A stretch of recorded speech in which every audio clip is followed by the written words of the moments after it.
Good evening. I'm Gadi Schwartz coming to you from the Pacific Palisades. And the amount of devastation we have seen throughout the day is so difficult to describe. So many of us have been covering fires here in California for quite some time. This is by far the worst we've ever seen of any fire here in California, any fire elsewhere as well.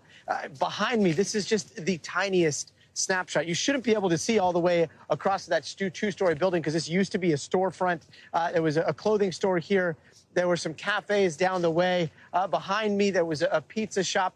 This is the center of Pacific Palisades, and it's this in every single direction. There is a supermarket that way that is burned down. There's a church just away that is burned down. Right over here, there's an Italian restaurant, a Bank of America that is also gone. Palisades Village, which is across the street, there's a part of it that's still standing, but hauntingly enough, there are some alarms that keep going off, and those alarms say, there is a fire detected in the building, please evacuate. It says it over and over and over again as you look around and you see that many of these buildings, most of these buildings, have been completely destroyed. Right now, we're going to go through the numbers, but the numbers do not do what we're seeing out here justice. We know those numbers are going to go up, so it's almost just a placeholder. But right now, the Palisades fire size, we understand it's 15,000 acres. The Eaton fire, which we were at this morning over in Pasadena, Altadena, near JPL, NASA's facility out there, is about 10,000 acres. We know at the Eaton fire, unfortunately, 5 people have been confirmed dead. We just heard a press conference wrap up recently out there in the last hour or so. We're expecting another press conference for what's happened here in the Palisades, the Pacific Palisades. Mayor Karen Bass back in Los Angeles after being in Africa over the last 24, 48 hours. She made her way back. If we have that up, we're going to take a quick look at that press conference. She's expected to speak any moment. It sounds like the only shot that we have right now is just the podium, and apologies in advance. Communication here is extremely spotty, but as soon as that starts, we're going to try to bring that to you live. Meanwhile, there's another fire that's burning, the Hearst fire. That one's about 500 acres, and that's over the hill in the San Fernando Valley. Last night, if you were watching as we covered the fire here in the Palisades, at the end of our show, we said that this is something that could happen anywhere in the greater Los Angeles area because of these winds, these incredibly ferocious winds. And that's exactly what we saw happen overnight out there in Altadena. That threat continues tonight. We were hoping that the winds were going to calm down. In fact, they were talking about it at the Eaton press conference. All of the crew here, everybody that was listening to it, they heard them say, the winds are a little bit more manageable. And yet, I don't know if you could see, but you see the winds starting to blow once again as night falls. Up in the ridges above us, below us, we still see flames. And those embers yesterday were spotting somewhere up to 2 to 3 miles. And now we understand that there may be evacuations happening down in Santa Monica proper. Palisades is neighboring Santa Monica, the iconic pier there. So we know that people have been evacuating from Santa Monica. One other person that's been out here since last night, incredible reporting all around, is our friend, our colleague, Liz Kreutz. I believe she has been traveling up and down PCH, Pacific Coast Highway here, has a lot of reporting out of Malibu. Liz, I can't see you, but I'm hoping I can see you, or hoping I can hear you. Liz, are you with us right now? I am with you, Gadi. Thank you for that. And yes, we are here on the Pacific Coast Highway. And what we're showing folks is that there's still an active fire scene here. I mean, crews are still out here right now. They were putting out the flames. They really just got a handle of the flames here on this home, really trying to make sure it didn't spread to the neighboring properties. We're really, this is just one of hundreds of homes here, thousands potentially here in Malibu that are destroyed, Gadi. Just yesterday, the fire broke out in the Pacific Palisades. And then overnight, the winds, 75-mile-per-hour winds, pushed the flames up the Pacific Coast Highway until it essentially engulfed all of Malibu. And when we arrived overnight, it was an apocalyptic scene. I know you used that word to describe the fires as well, where it was just home after home after home here on the coast, these beautiful homes destroyed and up in flames. And we're showing you over here, this is one of those homes. right now, you can see that was probably the beautiful yard area, this beautiful ocean view here, the most pristine part of the California coast, and it's now all reduced to rubble. And we're seeing this over and over again. It's just horrific. And, you know, thankfully, it sounds like the worst, absolute worst winds may be subsiding, but that red flag warning conditions, they're continuing through Friday. So there's so many people still on alert. Yeah, the winds may be subsiding, but, you know, if this was any other day and we were covering a fire and the winds were blowing this hard, everyone would be so concerned. I know that you spoke to Governor Gavin Newsom a little bit earlier. A lot of questions for the governor tonight. What was he telling you? Yeah, I mean, he was there touring the area where you are in the Pacific Palisades and the villages there, and he was meeting with the mayor who had just arrived from her trip in Ghana. She must have come straight from the airport there, and the senator. And he was essentially saying that he's never seen anything like this. He was comparing it to the Camp Fire, the 2017 Camp Fire, the most destructive fire in California history, the most deadly fire. Basically, but he said that, you know, yes, it's like that, but the fact that this fire went so fast in 24 hours and ignited so many fires, he's never seen anything like it. Take a listen to what he had to say. You've been warning for years about mega fires and growing mega fires. Is there anything that could have been done to prevent this? Well, we had hundreds and hundreds of people were accusing us of being overly hype on this weekend. I put on Sunday night, we had pre-positioned 110 engines down here, hundreds of personnel, especially personnel, dozers, tenders, 7 helicopters we pre-positioned. Within the first hour of this fire, being on scene, folks from the Bay Area, because we had pre-positioned, we're right here on the scene. And he said because of all the apparatus and personnel that have come in from around the state and around the country to help with this fire, and in addition to that, the high cost of the homes here that are destroyed, these are multi-million-dollar homes, he says he definitely anticipates that this could be the most costly fire or natural disaster that we've seen in our lifetime, Gadi. And Liz, I think you've got firefighters behind you using some water to put out some of these hot spots. Water has been such a big concern around here. Earlier in the day, we were seeing fire engines going up to hydrants, checking to see if there was any hydrants or any water in that hydrant so they could fill up their tenders, fill up those trucks. And so often we saw them check, it was dry, and then they'd have to move on. Towards the afternoon, that started to change. We started to see that water flowing. Well, what's the situation like out in Malibu right now? I mean, right now, we've seen crews being able to use, have water, and that's what they're doing here. We haven't seen that issue, but we have also heard that issue, especially from residents that were saying that the hydrants were dry. And I think that is a huge concern, and I believe Mayor Brass will likely be pressed on that, as she should be at the press conference coming up. At the earlier press conference today, where she was not at, other officials were pressed on that, and they said that really, at the end of the day, from their take and opinion, it was just that this fire was so big and there were so many homes that were engulfed in flames that it just stretched the system to the brink. But I think still, like you said, Gadi, a lot of questions on how that's working and the questions for Mayor Bass. It looks like I finally can see your shot there. It looks like firefighters are trying to control possibly a fire inside of an already burned out home, but there are some homes still standing. Is that what the situation is? And if that's the case, how many homes are still standing there on the ocean side? Unfortunately, I think if your home is on this part of, on the coast, most of the homes that we're looking at, except for behind me here, you should see this is one stretch where a lot of them were spared, but a lot of them were engulfed in flames, but not all of them. And firefighters, we did see this throughout the night, and it's what we're seeing now, is that they were not trying to put out flames for the most part in a fire that was already a home that was completely engulfed. But they would try and put out the flames in a home that was neighboring a home that was not engulfed. And that's exactly what's happening here, is because we saw the flames earlier. We've been here for a while now, and they came here to get a handle on this to try to spare those homes right next to it. And it looks like they've done a really, really good job, and that those lucky residents there should be very grateful for that. Yeah, they sure are. And I mean, valiant efforts by those firefighters. But we've been talking to firefighters throughout the day, and you try to say, hey, almost congratulate them when they they hold their ground right there, and you can see the sadness in their faces. They look around and they realize, you know, this is the 1 or 2 or 3 homes in a neighborhood that has been completely gutted. And you can imagine people, as they come home, they see their house still standing, the lucky ones, and they see all the devastation. It's going to be so difficult. Liz, hopefully we can check back with you in just a bit. Incredible reporting. I also want to bring in Jacob Soboroff, a good friend of ours. And Jacob, I know you have been through hell today.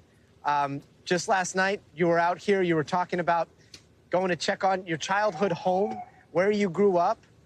I know you did that today. What did you find?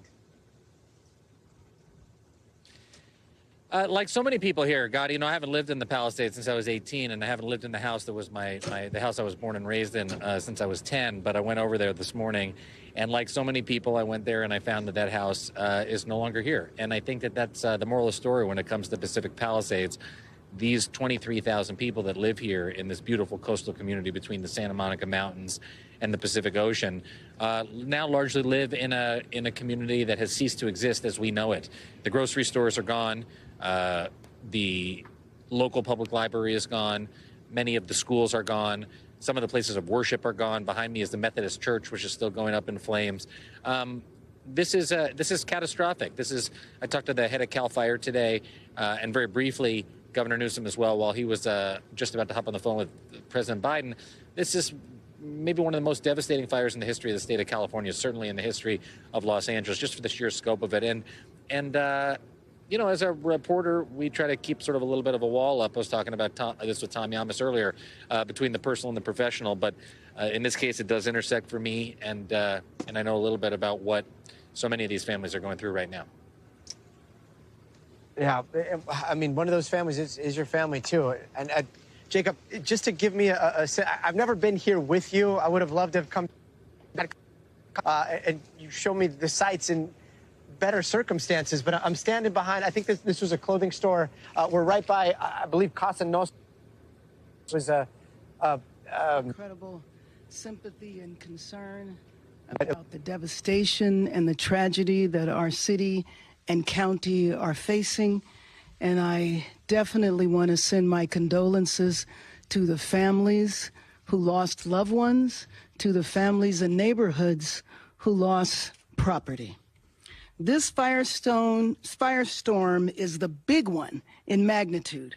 Hurricane-force winds are usually accompanied by rainstorms, but these are hurricane-force winds that are combined with extremely dry drought conditions. To provide context, at 10:20 a.m. yesterday, the Palisades fire was at 10 acres. 12 minutes later, it was at 200 acres. To those who fled their homes, especially those who have lost your homes, our hearts are breaking for you, and we stand with you. I know the world is looking at images of our city's devastation. I have seen the front lines of the Palisades fire, and it is staggering. I've been in constant contact with our fire commanders, with county, state, and federal officials. I took the fastest route back, which included being on a military plane, which facilitated our communications. So I was able to be on the phone the entire time of the flight. We are fighting for you and everyone in Los Angeles. Thank you to our first responders who waded in the flames, pulled people from cars, and got them to safety no matter how dangerous. And thank you to everyone who heeded our warnings to evacuate. Tonight, more people may get evacuation orders, and if they do, please leave immediately. If you have an evacuation warning, get ready to go. Protect yourself and each other, and support our firefighters on the front lines. Our strategy included preparations and pre-deployment, and it now includes fire crews from around the state and from our federal partners. We are also adapting in real time. These winds continue to blow. So let me be clear. I am making sure that we leave no resource untapped. Firefighters are now on scene from across the state and across the country. I spoke with President Biden today and Governor Newsom earlier today, and they assured me of full federal and state support. As we head into tonight, we are still facing strong and erratic winds. In Palisades and in Sylmar, we are very much in an active firefight. I can report to you that the Woodley fire, however, in the Sepulveda Basin is under control. I can also report that finally air operations have resumed, and that is a big deal, but it is up to the winds as to how long the air support can continue. But these conditions are highly volatile. We've seen a devastating fire in the Pasadena area. Fires have sparked up in Simi Valley and on the LA and Ventura County line. And as our firefighters do battle on the front lines, all of us must be vigilant. So if you receive an evacuation order, please leave immediately. If you receive a warning, get ready, protect yourself and protect each other, and don't divert firefighters from our strategy. Signals are out and the roads have debris. So stay off the roads unless you are evacuating or have another emergency. Be prepared, food, water, medicine, a bag packed and ready. Again, this is an active situation. And conserve water to the extent that you can. We want to make sure that we are ready if we need more water. But make no mistake, Los Angeles will rebuild stronger than ever. Right now, if you need help, emergency information, resources, and shelter is available. All of this can be found at URL. Los Angeles, together is how we will get through this. Through the heroism of our firefighters, the vigilance of Angelenos, and the spirit of our city. This is a big moment. It is a big moment for all of us to come together, for Angelenos to be united, for Angelenos to be prepared to help each other. This is who we are. LA will rise, and make no mistake, I am confident that we will rebuild. And with that, I would like to introduce LA County Board of Supervisor Chair, Catherine Barker. Thank you, Mayor, and I want to thank you for your leadership. I know when this first hit, we were in constant contact, so thank you for being a true leader to this great city of Los Angeles.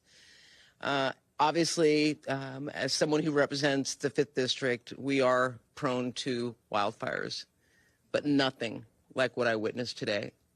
The Eaton Canyon fire is ripping through a community like I have never seen. It is like a third world country out there. I would ask anyone listening, if you do not need to be in the area and you've been evacuated, please heed the evacuation warning. And if you don't live in the area, please stay away. I was shocked to see people walking around that don't live up there, that are just taking a look at what's going on. We have firefighter and first responders that are trying to do their job, and it's important for us to all support them and make sure that we provide space so that they can get it done. The county has lost many facilities. Our parks, our Eaton Canyon Nature Center, our senior center. I'm sure the sheriff will talk about the fact that we almost lost our sheriff's station, but it's been evacuated.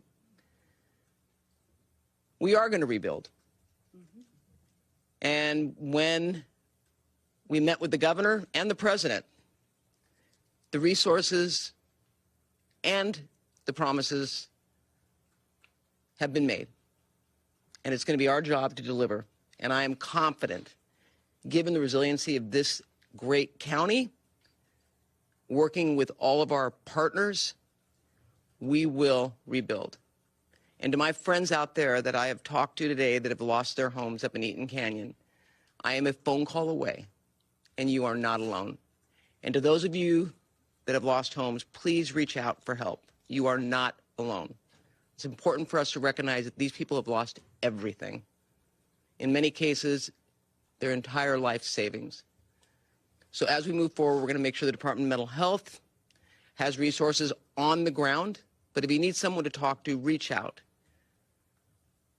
Reach out. Love thy neighbor. So with that, I would like to invite Supervisor Lindsay Horvath up, my colleague who represents the 3rd District, the Palisades Fire.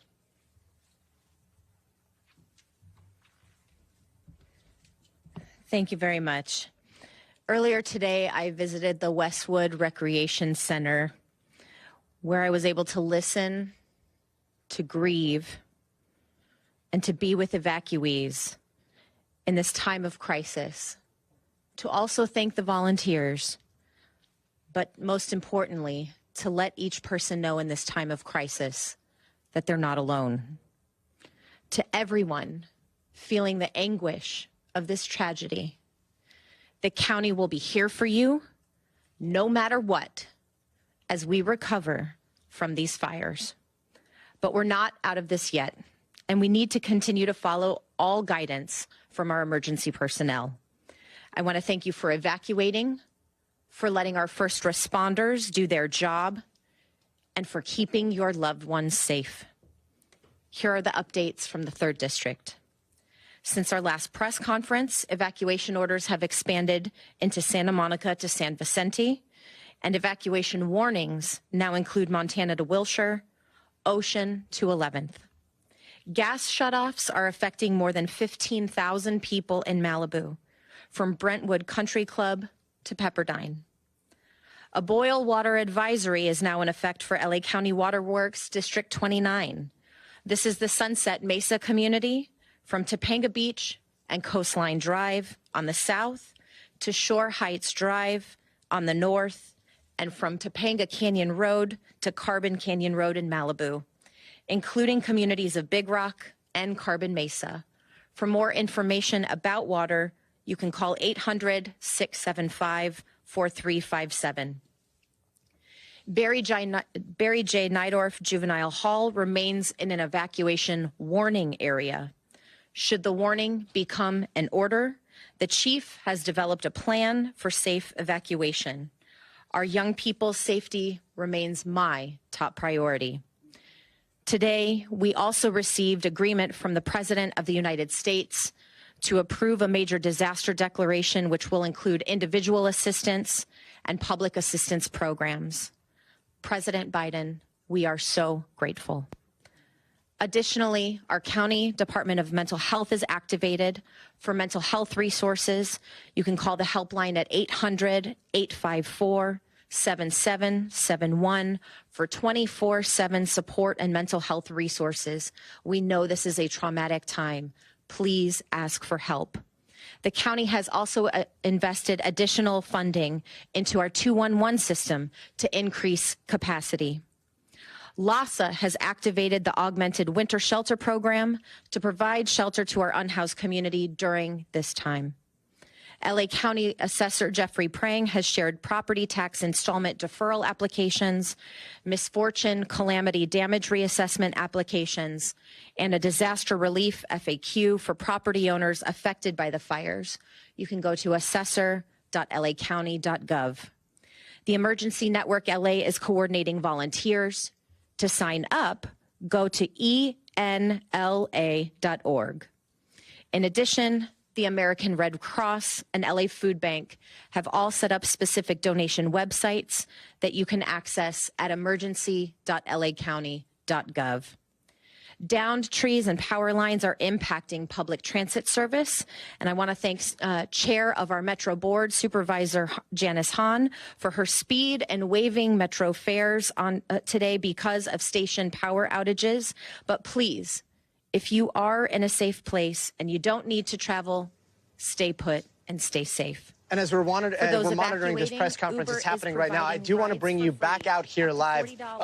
We just heard an explosion up on the hill. The winds are starting to pick up again. We're starting to get embers coming down from the hill. We're right in the middle of the Palisades right now. And one person that watched the conference with this is actually former mayoral candidate and real estate developer Rick Caruso. In fact, Rick Caruso owns the Palisade Village that I'm looking at right now. It's one of the only things that is still standing. And Rick, I hate to be the one to tell you this, but you know, there is still a fire burning on the ridge, and we are starting to see embers coming this way. There are fire trucks staged throughout this area.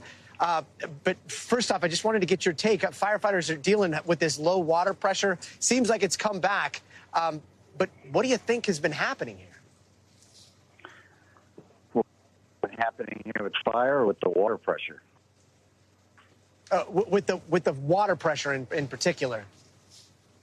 Well, I mean, clearly there's been some mismanagement, miscalculation that started with the fact that, you know, we've got fire hydrants that don't have adequate pressure. Last night didn't have any water. And so we've got to ask some very tough questions. You know, what went wrong? What wasn't prepared for? And the fact of the matter is it wasn't managed right. It probably, you can't prevent the fire, but they could have mitigated a hell of a lot of the damage. So the way I look at it, there's a lot of businesses and a lot of homes that probably could have been saved. And I feel bad for our firefighters because they're literally asked to do a job and then their hands are tied behind their back. We just can't be running a city like this. This is the second largest city in the country, and we don't have fire hydrants at work, right? It's insanity.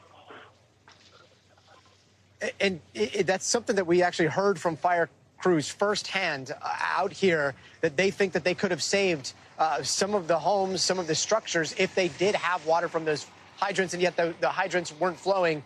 We've heard the officials say that this is just the nature of this historic fire, that they tried to pressurize, they staged the water tankers throughout this area, and then they kept the water tanks tipped to the top before this set in. You're a former DWP commissioner, I believe.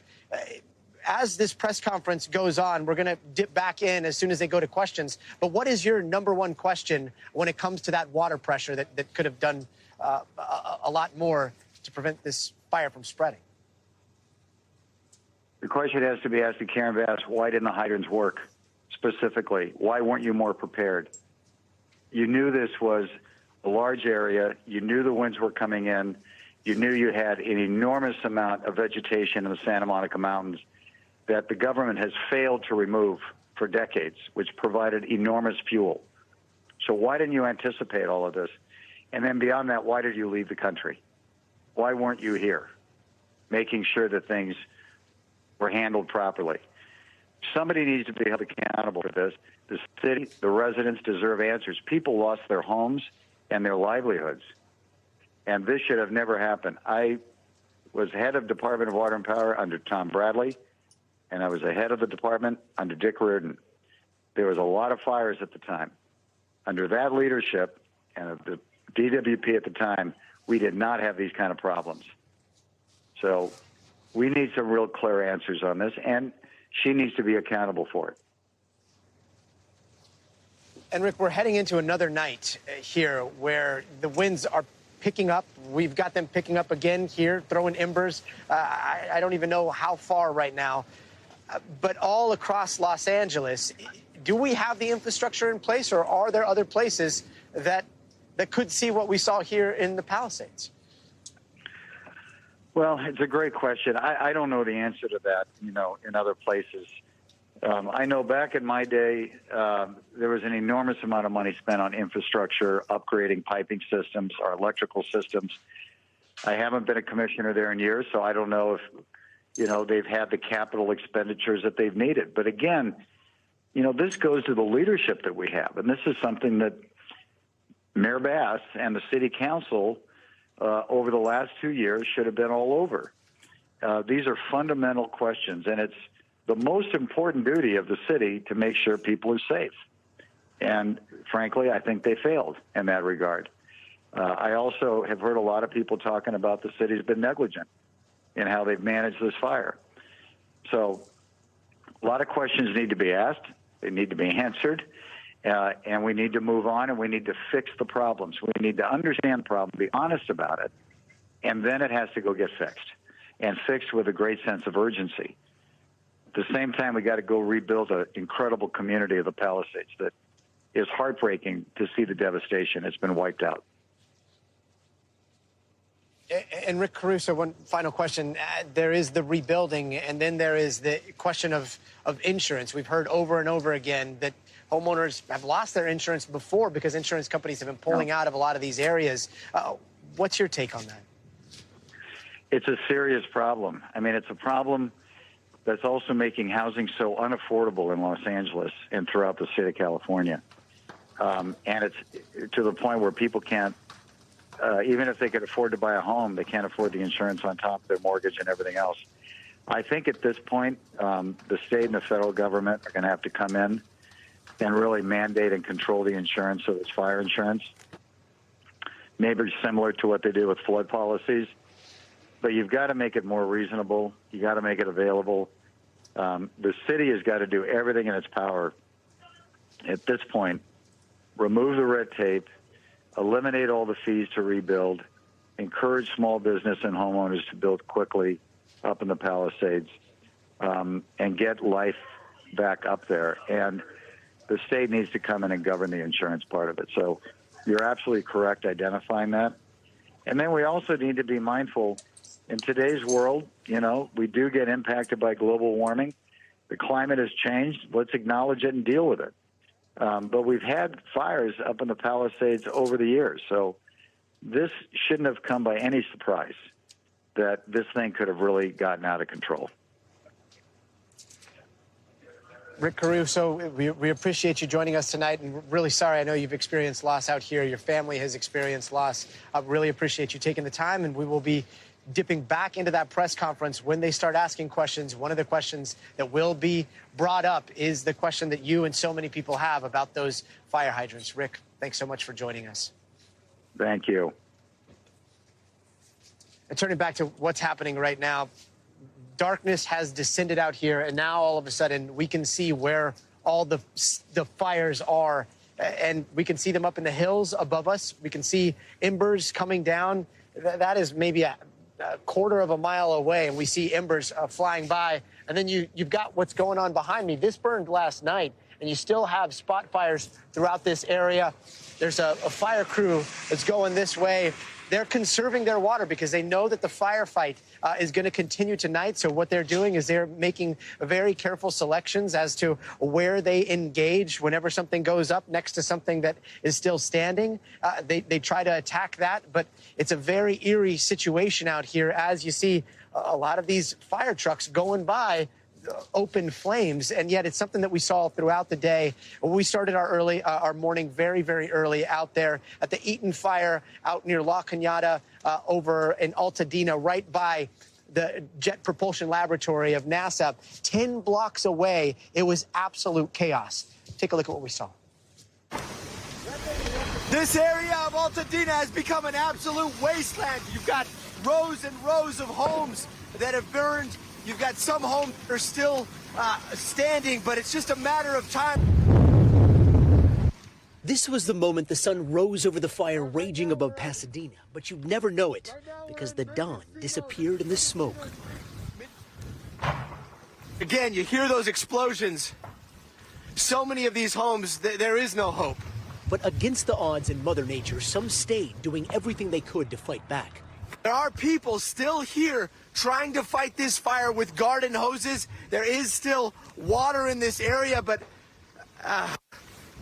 with this much destruction, it almost seems futile. You were here fighting by yourself, right? Yes. How long have you been out here? I've been out here since 4 a.m. 4 a.m. Yes. Trying to protect your home. Yes. You now have a full, contingent of firefighters here. Yes. It seems like it's right in the nick of time. But They saved this home for now. A scene that played out across so many fire lines, from the foothills of the Angeles Mountains to the Palisades. And then trying to make entrance. They're smashing down that door. They got to go inside. They got to make sure no one is here. Who else is left in the house? Right. Yeah. Homeowners on rooftops trying to wet down everything. Here they come. We're going to help you.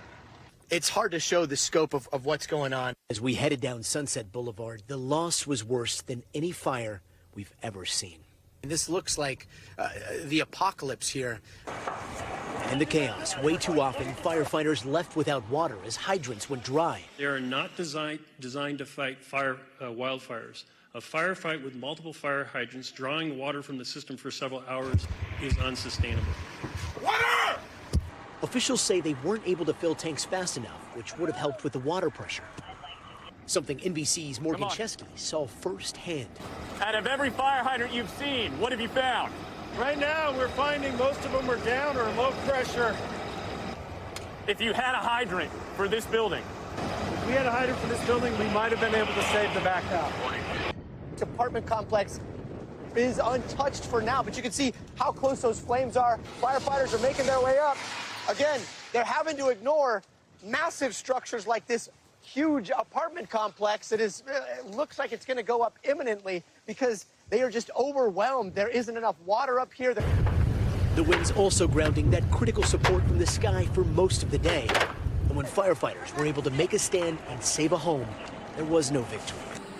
Just a brief reprieve from the helplessness of fighting fire against the wind. Fire against the wind. And Steve Patterson has been going street by street out there in Altadena. Here's some of what his crew captured throughout the day. Take a look.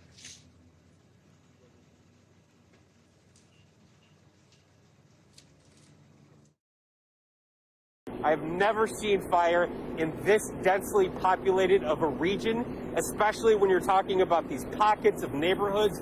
This is just one home. We have seen this block by block by block, home to home. There's an entire street that is gone. Is this your home? Yes. I'm so sorry. When did you see this? Just about 10 minutes ago. Oh my gosh, I'm so sorry. It's okay. We watched neighbors try to put water on I know, this. that's what I heard. I'm very appreciative of that.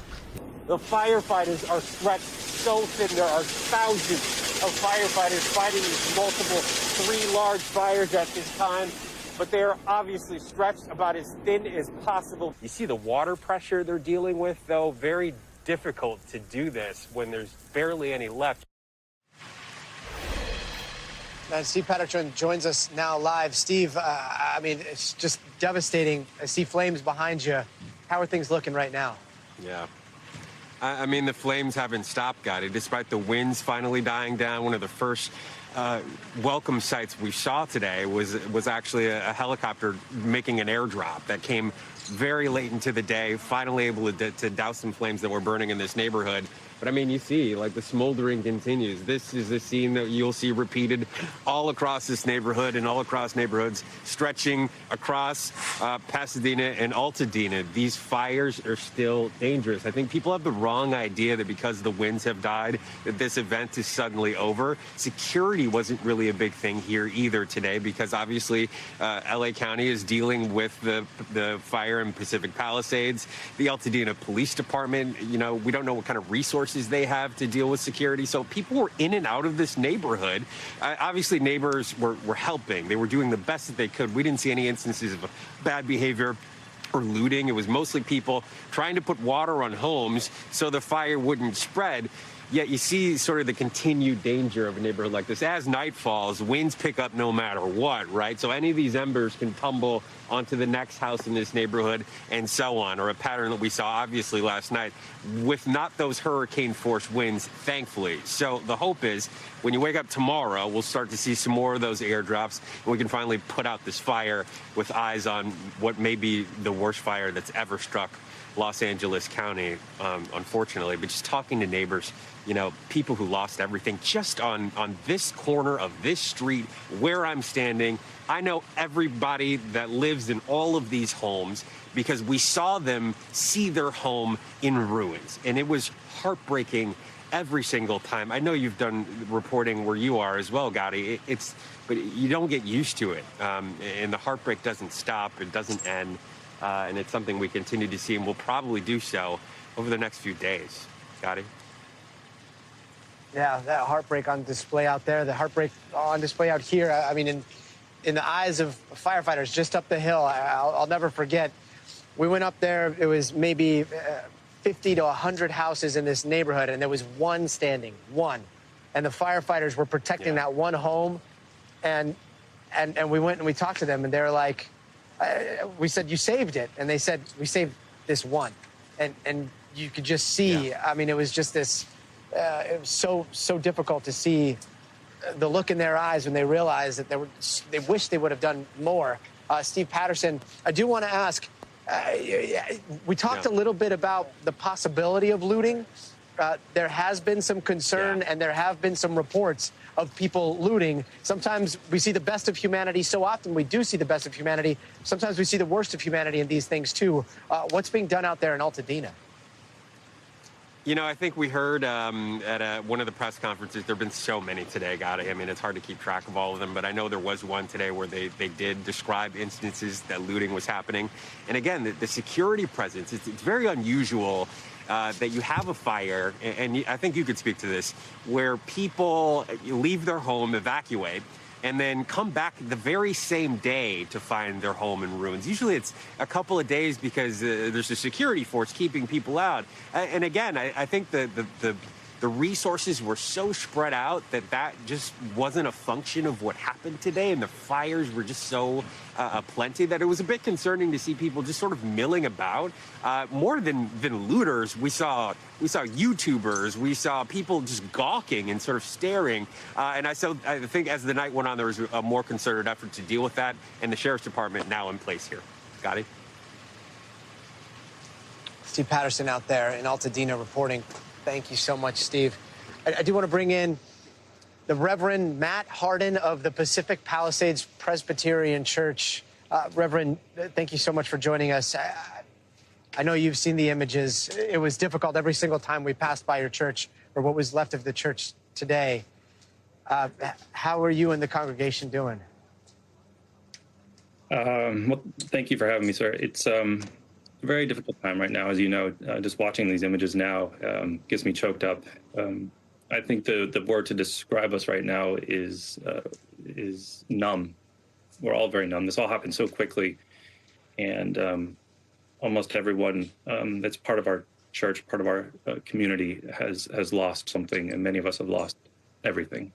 There's my church right there. Yeah, I'm sorry. I mean, we shot that video, and I can't describe the feeling, but community is going to be so important, more than ever, right? How do you keep your congregation together as you rebuild, and your church is left on the hill in ruins? It's almost beyond words right now. I wish I had a well-crafted message from my church right now, but I think the most important thing for us to do right now is to stay together. We're in this together. We've all been impacted. I don't know what the future holds, but I do know there is a future, and I do know that our faith will lead us through to that future. I know God will be there with us in this future, whatever that may look like. It's frightening, to be honest with you, to think of all that lies ahead, but we're not going to give up, and we're going to lean on each other. The Palisades is a great community. It's close knit. We have an interfaith council that works together, that meets together, that worships together, and we will be together through this. We've all lost something, as I said. We've lost our church. Many of us have lost our homes.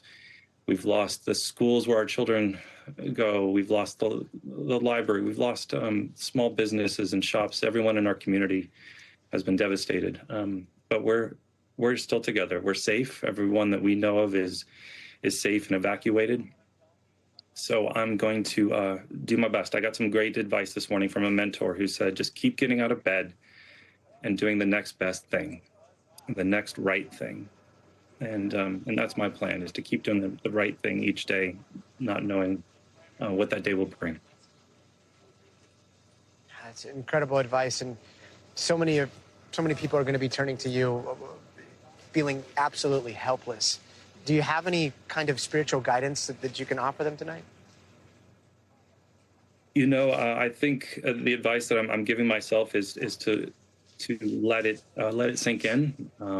We may want to rush to the next step, but as I told one of my congregants, today's a day for crying. Today's a day for weeping, and there'll be time for rebuilding. There'll be a time for doing those other things. But I think my best spiritual advice right now is to cry, because that's what we all want to do. This is a very hard time. And we need to honor that. We need to honor the pain that we're feeling. and that we're all going through without rushing to the next thing. But there will be a next thing, and we'll be in it together. The power of prayer is a mighty thing, and we will come through this together as a people, as a community, and certainly as people of faith. Today is a day to cry, and there is a beauty in that, to cry and to pray. Reverend Matt Hardin, thanks so much for joining us tonight, and please stay safe. Thank you. Thank you for having me. This morning, we took a drive down Sunset Boulevard, a drive I have taken so many times, headed down to the beach. So many people here in Los Angeles enjoy that drive, and that's where we saw the full-scale devastation caused by these fires. Take a look at this wild image. Right now, it is 10:21 in the morning. It's important to tell you that because what I'm about to show you, I don't know when this gets out, if those places are still going to be standing. But we're right now on Sunset, and we are going to take a drive through everything we just saw. We don't want to run over these hoses here. So we're going to drive back through Sunset, and it is devastation. Look, I've covered so many fires, and I've never seen something like this. The Palisades are, when we get there, the Palisades proper, the places that we all know, we've been to so many times, are lost in a way that is difficult to describe. We've all seen the images of that traffic jam. What you're seeing right up here, take a look. This is that traffic jam. This is the aftermath of all those people that were trying to get to the beach, trying to get to the safety of the beach. And then an officer came through when a car caught fire and said, if you want to escape with your lives, you need to leave these cars immediately. And this right here, what you're seeing, this is almost like a moment in time. Everybody got out of their cars and they fled on foot. And then a little bit later, they realized that the firefighters couldn't get through this road, so they bulldozed through, and that's the path that we're on right now. Over to the left, destruction. Over to the right, still active burning. This is an area that's been burning now for well over, 12, 14 hours. You can see the embers are coming down. They're catching fire on the hillside. This right here, I'm going to start calling out streets for those that are familiar, just using the GPS here. There's a car in the middle of the road, so we're going to go around that. But again, we haven't even started with the destruction. As we round this corner, it's going to get pretty hairy. So if we can look at what we're seeing up close, I'm going to pay attention to the road here, make sure that everything is safe. The lines down here have been de-energized, but it's still super hazard. When you drive by these fires, all of a sudden inside of the car, you can feel the heat coming in the car, and then it's zero visibility. I mean, this looks like the apocalypse here. Again, this is going up Sunset Boulevard. Above us over here is Lincoln Drive, Bollinger. You've got houses on fire. Down here on our way, they're going to be, it's hard to show the scope of what's going on, but you see there's not a house standing over here. And then on this side of Sunset, all the homes have been destroyed as well. This is Sunset Boulevard again. And just up the way, Bollinger and Livorno. And we're going back into the clouds of smoke. Again, this is an area that burned last night, and it continues to burn. You've got this fence that's been blown into the road here, and you can see how strong the winds still are as we drive through Sunset Boulevard. Again, this is a thoroughfare so many people here in Los Angeles and internationally are familiar with. You've got two homes still standing. They are, unfortunately, the outliers here. There's another home that appears to be intact, but again, for every home that we see intact around here, scores and scores of homes that are either burned or continue to burn. This right here is going to be the intersection of Livorno Drive. You've got cars that have burned on the side of the road. A lot of people have been describing this as something that we haven't seen in the United States before. This area is some of the most expensive property in the United States. So many people have been comparing what happened here to what happened in Hawaii, and that was absolute devastation. But as we roll into the town proper of the Pacific Palisades, again, we're not there yet, but it is hard to take in. You've got homes right here. Now we're in La Casa's place. We're approaching Akron. People are on bikes, but so many others have evacuated. Right here, Bienvenida, you've got some businesses that have burned. You've got multi-level homes that are now reduced to ash. And we're going to make our way up. We're passing Bienvenida right here. And this is Las Lomas. I'm saying these streets because for those that live here, this is going to be absolutely unrecognizable. Again, this is Sunset Boulevard in Los Angeles. We're going back into zero visibility, so just going to pull over and make sure that we don't have any emergency crews coming down here. And right here, you've got homes that are burning, homes that are burning. Take a look over here. This is an apartment complex that has gone up. There's a multi-level apartment complex here and a string of other multi-level apartment complexes that have not burned. However, there are no firefighters here. If you've noticed, we haven't seen a fire crew in quite some time. That's because they have been diverted to other places where structure protection is needed. And again, these are multi-level, hundreds of people living in these apartment complexes. They have been evacuated, but there's a chance that those may go up because there are flames on three sides of those apartment complexes. There are some firefighters right here, more apartment complexes as we come up to El Medio, but now we are starting to approach the Palisades that we know. Temescal Canyon is up here. Wow. Wow.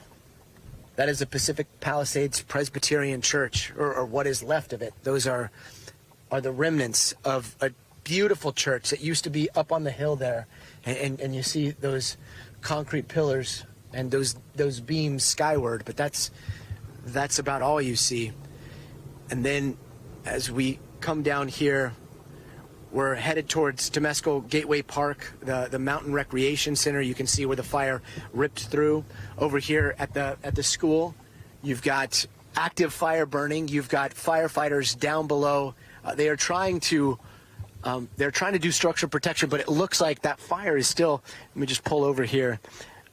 You can see that fire over there. It is in the building proper. It looks like it's already burned the gymnasium. And to be honest, I see 2 tankers, maybe 3 tankers down there, 3 engines. It's just resources are strapped so thin around here. This is Temescal Canyon. And now we're heading up again to show you the devastation that is difficult to take in. You've got these apartment complexes that have burned. This is a Gelson's up here. If you live in the Palisades, you know this Gelson's. If I'm not mistaken, that side of Gelson's is undamaged, but it looks like it's a total loss. That is just a shell of a building. The fire has ripped through there, and this is the Palisades. This is the Shell station, been ravaged. This is the Department of Water and Power, probably the only solid building standing, and you've got the fire department protecting it. In this area, Pacific Palisades Medical Dental Center still looks like it's standing. These businesses right here are all lost. The mall right here, the mall across the street, catty corner there, St. Laurent, that's still standing, but over here to the right, Casa Nostra is completely gone. And then we are seeing flames behind the mall here, and it's unclear what's going to happen because, again, we don't see any structure protection happening here. Firefighters are elsewhere. There are concerns that there is no water, and yet we see a lot of water in the street. We're not sure if it's a busted line, but there have been concerns about water throughout this entire area. And then this is the stretch of the mall that's been protected. Look at this. From here on out, for probably a mile, it is just nonstop destruction of all of these businesses, all of these homes. This is Carey Street. That's going to be Fisk Street going up. Let's see, Fisk, Hartzell, Illiff. It does not look like there is too much hope for those houses up there. This is Fire Station 69. Fire Station 69 is still standing, but look over to your right. This is an entire neighborhood near Drummond Street that is completely gone. And it's the same over to the left. The only thing standing in many of these homes are chimneys.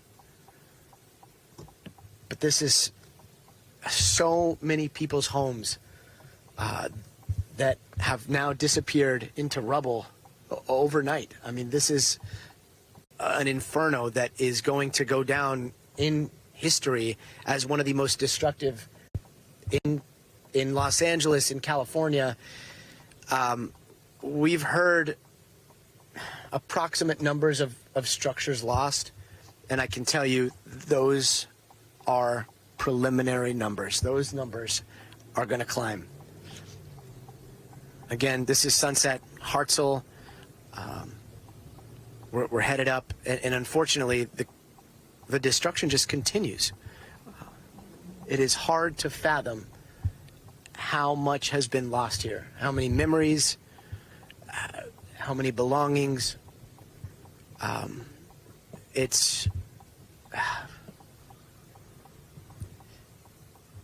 leaves you speechless. And here, we're going to show you that there's something going on with the water.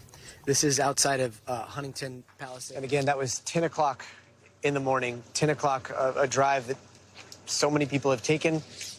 We will never forget. And yet, right now, what you're seeing on the side of your screen there, that is something that we hate to report and we are scared to report.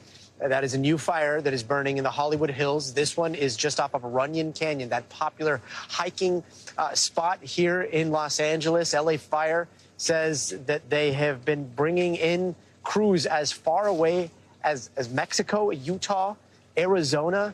Those fire crews are trying to attack that fire while, as we all know, fire crews have been stretched thin. There are hundreds of firefighters that are out there in Altadena that have been working nonstop here in the Pacific Palisades, hundreds more that are still doing structure protection as we speak. And right there, the numbers are a little bit squishy at this point, but they're thinking about 10 acres. We have seen some water drops, which is so fortunate. That means that the winds have died down enough for air attack to come in and to make those water drops. But there are so many homes that are below that fire that's burning right now, down into Hollywood, down into West Hollywood. And then the thing about fires is fires move up topography. The fire superheats all the vegetation that's above. And we were, that's a place that we hike pretty frequently. That area is a tinderbox. And so that vegetation is going to be superheated. The fire will work its way up. Firefighters hopefully will be building lines. But above that is Mulholland Drive. And then on the other side of that is Studio City, where so many of people, including us, call home. They're calling this the Sunset Fire. This is the Sunset Fire burning near Runyon, not to be confused with the Palisades fire off of Sunset that we have been showing you all day long. Again, this is just a reminder that here in Los Angeles, a wildfire can happen at any moment. To have your bags packed, to be listening for evacuation orders, especially when the wind starts blowing. We're heading into another night of uncertainty, of unknown, and of high winds. And so for all of us here, we're hoping that everybody stays safe tonight and is on guard. For that, I'm Gadi Schwartz. We're going to wrap it up here. These historic wildfires that continue right now in the Pacific Palisades. But you can watch more on NBC News now.